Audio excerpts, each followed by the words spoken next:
Hi, I'm Dr. Hannah from Oasis Dental Studio in Broadbeach. I'm a general dentist with a master's in aesthetic medicine. Let's talk about anatomy and the aging process. Understanding why we get crow's feet, I think it's important to start with looking at the underlying anatomy.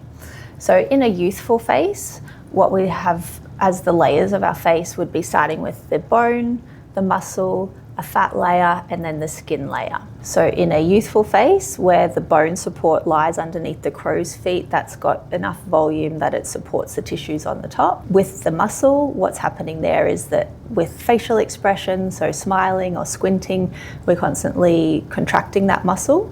And the result of contracting that muscle is that then the upper layer, the skin layer, actually contracts with that as well. And in a youthful person where the skin quality is good, what we'll find is that those lines are really dynamic lines, which means that we only really see them on expression or the squinting or the smiling.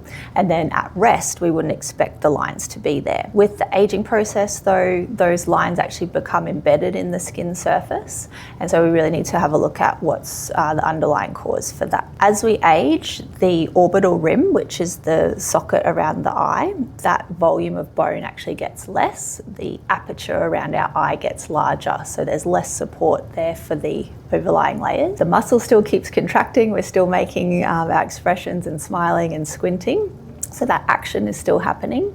And then the top layer with the skin, that's becoming more fragile with less collagen, so it's less able to resist those contracting actions from the muscle. Ultimately, that results in the crow's feet staying there. An interesting thing to think about in this area as well is that we try to blame that muscle a lot for the crow's feet, but in the more advanced aging, what's actually happening as well is that the arch of your cheekbone, that support is getting less with the bone as well. And so we'll start to see those lateral canthal lines, the crow's feet actually extending over the side of the arch and down onto the cheek.